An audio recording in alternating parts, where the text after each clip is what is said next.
마태복음 14장 1절에서 21절의 말씀입니다. 좀 길긴 하지만 우리 한 목소리로 같이 읽도록 하겠습니다. 마태복음 14장 1절에서 21절 말씀 우리 한 목소리로 같이 읽도록 합니다. 시작. 그때 분봉한 헤롯이 예수의 소문을 듣고 그 신하들이 이르되 이는 세례 요한이라 그가 죽은 자 가운데서 살아났으니 그러므로 이런 능력이 그 속에서 역사하는도다 하더라. 전에 헤롯이 그 동생 빌립의 아내 헤로디아의 일로 요한을 잡아 결박하여 옥에 가두었으니 이는 요한이 헤롯에게 말하되 당신이 그 여자를 차지한 것이 옳지 않다 하였음이라. 헤롯이 요한을 무리가 그를 선지자로 여김으로 그를 두려워하더니 마침 헤롯의 생일이 되어 헤로디아의 딸이 연석 가운데서 춤을 추어 헤롯을 기쁘게 하니 헤롯이 맹세로 그에게 무엇이든지 달라는 대로 주겠다고 하거늘 그가 제 어머니의 시킴을 듣고 이르되 세례 요한의 머리를 소반에 얹어 여기서 내게 주소서 하니 왕이 근심하나 자기의 맹세한 것과 그와 함께 앉아 사람들 때문에 주라 명하고 사람을 보여 옥에서 요한의 목을 베어 그 머리를 소반에 얹어서 그 소녀에게 주니 그가 자기 어머니께로 가져가니라. 요한의 제자들이 와서 시체를 가져다가 장사하고 그래서 예수께 아뢰니라. 예수께서 들으시고 배를 타고 떠나사 따로 빈들에 가시니 무리가 듣고 여러 고을로부터 걸어가서 간들어간지라. 예수께서 나오사 큰 무리를 보시고 불쌍히 여기사 그 중에 있는 병자들을 고쳐주시니라. 저녁이 되매 제자들이 나와 이르되 드디어 때도 이미 저물었으니 무리를 보내어 마을에 들어가 먹을 것을 사 먹게 하소서. 예수께서 이르시되 갈 것 없다. 너희가 먹을 것을 주라. 제자들이 이르되 여기 우리에게 있는 것은 떡 5개와 물고기 2마리뿐이니이다.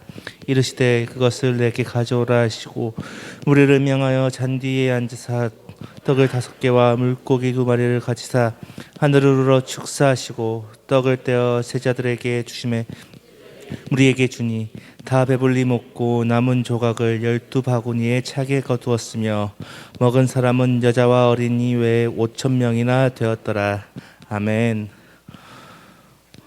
오늘 본문이 속한 마태복음 14장에는 두 가지의 식탁이 나옵니다. 하나는 헤롯 왕의 생일 잔치이고 또 하나는 들에서 펼쳐진 오병이어의 모습입니다. 우리가 읽은 마태복음뿐만 아니라 마가복음과 누가복음에서도 이 헤롯 왕과 세례 요한의 이야기와 오병이어 사건의 이야기가 같이 기록되어 있습니다. 그렇다면 왜 공관복음에서는 헤롯 왕과 세례 요한의 사건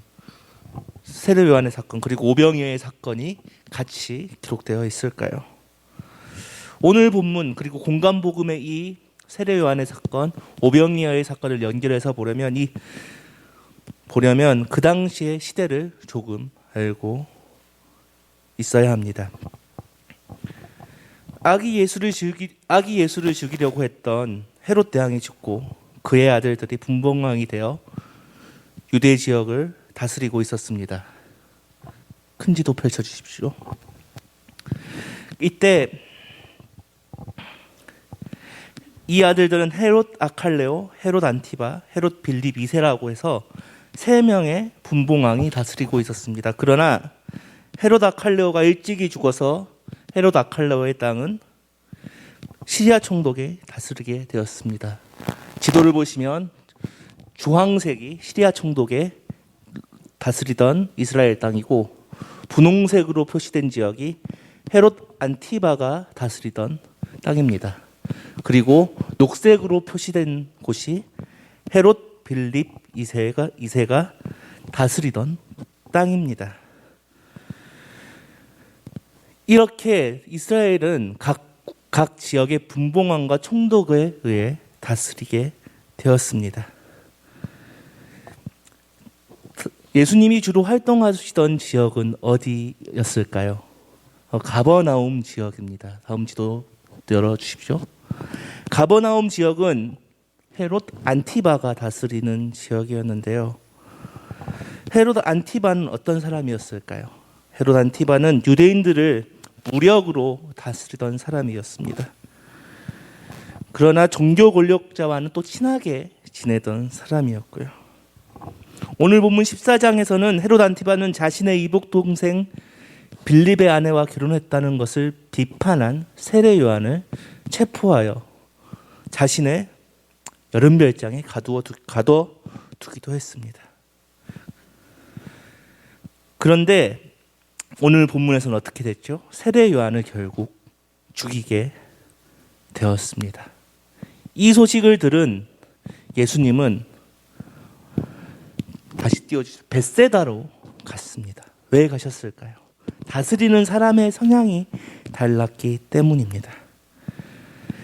헤롯 안티바는 무력으로 이스라엘 사람들을 다스렸다면 헤롯 빌립은 상당히 상식적으로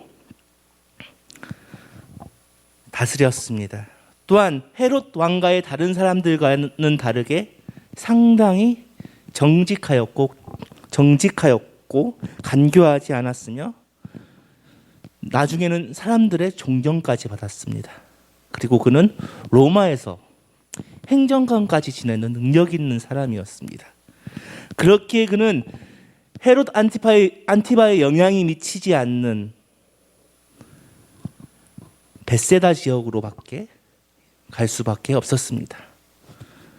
왜 예수님은 왜 헤롯 안티바를 피해 벳세다로 갈 수밖에 없었을까요? 바로 이스라엘 사람들은 그 당시만 해도 예수님을 세례 요한의 한 제자 혹은 같은 지도자로 보았기 때문입니다. 그 당시 종교 권력들 또한 세례 요한 계열로 보았기 때문에 계속 헤롯 안티바 지역에 있다가는 예수님도 잡힐 수 있었기 때문입니다. 그래서 가까운 지역이었던 벳세다 지역으로 예수님은 가셨던 것입니다. 그런데 예수님만 가신 게 아니죠. 많은 사람들이 예수님이 가셨다는 소식을 듣고 그곳으로 따라갔습니다. 그리고 그곳에서 예수님께서는 따라온 사람들을 고치시고 생명의 말씀을 전하시고 그들에게 먹을 것까지 주셨습니다. 오늘 본문에는 두 가지 이야기가 나옵니다. 세례 요한이 죽은 헤롯 왕의 생일 그리고 오병이요. 이 두 식탁의 차이는 무엇이 있을까요? 이 두 식사 자리는 헤롯 왕의 잔치는 매우 풍성했을 것입니다. 화려했을 것입니다. 왕의 식사 자리였기 때문이죠. 좋은 음식들, 좋은 악사들이 와서 그 잔치를 화려하게 꾸몄을 것입니다. 그런데 그것만 있었을까요? 죽음도 같이 있었습니다. 그곳에서 진리를 말하던 세례 요한은 헤롯의 눈에 들기 위한 헤로디아와 살로메에 의하여 죽게 되었습니다. 헤롯의 생일 잔치는 자신의 이익, 세상의 이익을 얻기 위한 죽음이 있는 식탁 자리였습니다. 그러나 예수님과 함께한 들에서 펼쳐지는 그 식탁 자리는 무엇이 있었습니까? 우리 오늘 본문 14절 함께 읽습니다. 시작. 예수께서 나오사 큰 무리를 보시고 불쌍히 여기사 그 중에 있는 병자를 고쳐 주시니라. 아멘. 예수님과 함께한 자리에는 생명의 살림이 있었습니다. 오늘 본문이 두 사건을 한 번에 이야기하고 있는 것이 무엇입니까? 바로 사람이 어디에 참여해야 하는지, 어떤 식사의 자리에, 어떤 식탁에 참여해야 하는지 말하고 있기 때문입니다. 죽음의 식탁에 참여해야 할지, 예수님이 계시는 그 사람을 살리는 생명의 식탁에 참여해야 될지 결정하라는 것을 말해주는 본문입니다. 그렇다면 우리는 어디에 참여해야 되겠습니까? 당연히 생명의 식탁, 예수님의 식탁에 참여해야 되겠죠. 그런데 우리의 모습은 그 생명의 식탁에 참여하고 있습니까? 참 아닐 때가 많습니다. 그러나 우리는 그리스도가 베푸시는 생명의 식탁에 참여하지 하는 것보다, 생명의 식탁보다 그 죽음의 식탁의 자리에 참여하길 더 원합니다. 그렇다면 어떻게 그 생명의 식탁에 참여할 수 있습니까? 우리가 방금 읽은 14절에 뭐라고 나와 있습니까? 무리가 듣고 여러 골로 따라갔다. 골로부터 걸어갔다. 예수님을 따라갔다라고 나옵니다. 누가 불러서 간 것이 아니라, 누가 찾아서 간 것이 아니라 예수님을 자진해서 따라갔다는 것입니다. 우리는 이미 알고 있습니다. 예수님을 따라간다면 영원한 생명이 있고 영원한 평안이 있고 안식이 있음을 이미 알고 있습니다. 예수님이 계시는 그 식탁에는, 죽음의 식탁에는 없는 생명이 있음을 우리는 이미 알고 있습니다. 그럼에도 불구하고 우리는 예수님을 따라가기보다는 그 죽음의 식탁에 먼저 갑니다. 왜입니까? 나의 유익을 찾기 위해서입니다. 세상의 유익을 찾기 위해서입니다. 그러나 우리는 그 세상의 식탁에서 매일같이 죽음을 목격할 수밖에 없습니다. 오늘 본문 10절 11절을 보십시오.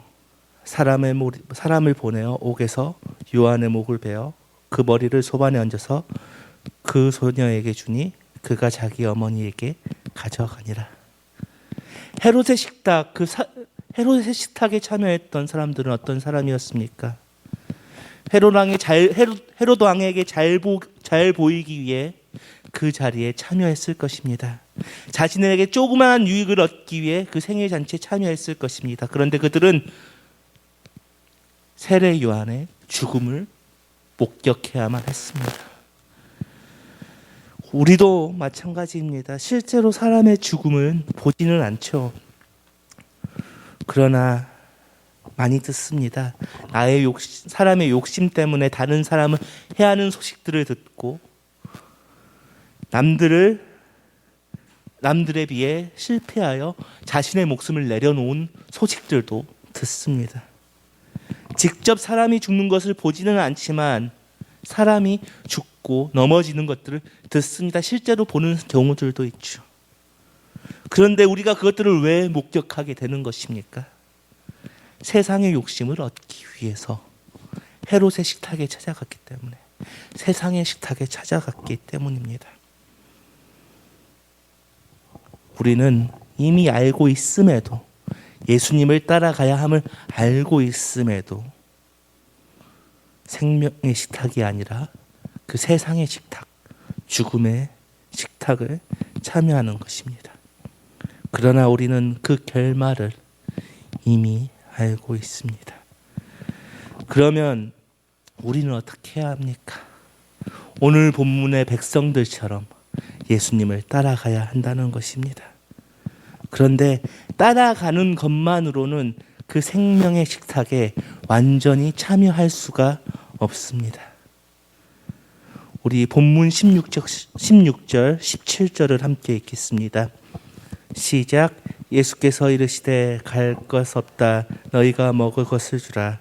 제자들이 이르되 여기 우리에게 있는 것은 떡 5개와 물고기 2마리 뿐이니이다. 아멘. 우리는 어떻게 예수님을 따라가는 것뿐만 아니라 어떻게 해야 예수님의 그 생명의 식탁에 참여할 수 있습니까? 오늘 본문에서는 예수님께서는 너희가 먹을 것을 주라라고 말씀하십니다. 비록 제자들이 가진 것이 떡 5개와 물고기 2마리였지만 예수님께서는 그것을 나누어라라고 말씀하고 있습니다. 제자들에게 모인 사람들을 다시 세상의 식탁으로 보내지 말고 너희의 것을 나누라라고 말씀하십니다. 그런데 제자들이 그 이야기를 듣고 걱정합니다. 2,200데나리온이나 되는, 지금 돈으로 2천만 원 이상이 되는 돈을 필요했기 때문입니다. 그 들판에 모인 남자만 5,000명, 실제로 10,000명 이상 모였을 것인데 그 사람들을 먹이려면 2천만 원 이상의 돈이 들었기 때문에 돈이 없던 제자들은 걱정했을 것입니다. 그럼에도 불구하고 예수님은 자기의 것을 나누어 주라라고 했습니다. 그런데 자신의 것을 나누어 주었을 때 어떤 일이 일어났습니까?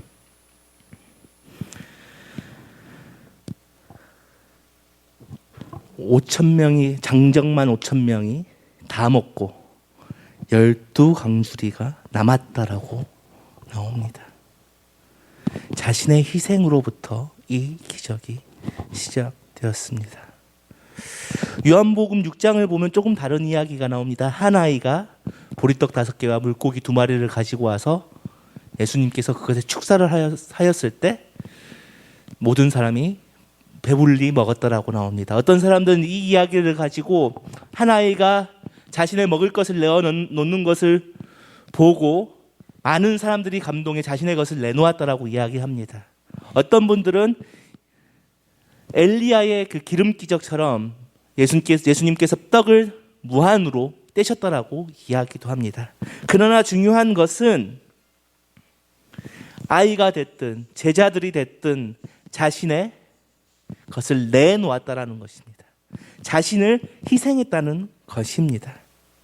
자신의 희생으로 시작해서 많은 사람이 먹고 12강주리가 남았다라고 하는 것입니다. 중요한 것은 그 생명의 식탁이 나눔에서 시작되었다는 것입니다. 그리고 그 안에서 많은 사람들이 생명을 누렸다는 사실입니다. 우리는 기억해야 합니다. 예수님을 그 생명의 식탁에 참여하려면 무엇이 필요한지. 먼저 예수님을 따라가야 하고 그 다음으로 내 것을 나누어 주는 것입니다. 말씀을 마무리하겠습니다. 세상과 예수님은 각 예수님의 식탁이 있습니다. 세상의 식탁은 죽음의 식탁입니다. 예수님의 식탁은 생명의 식탁입니다. 한쪽의 식탁은 나에게 세상적인 유익을 주지만 영원한 생명은 주지 못합니다. 한쪽의 식탁은 자기 희생과 나눔이 있지만 나에게 영원한 그리고 풍성함을 부어줍니다. 그렇다면 우리는 어떻게 해야 합니까? 우리는 예수님이 우리에게 베푸시는 그 영원한 식탁에 참여해야 합니다. 그럴 때 우리는 진정한 영원한 생명을 얻을 것입니다. 이 시간 함께 찬양하며 나아가겠습니다.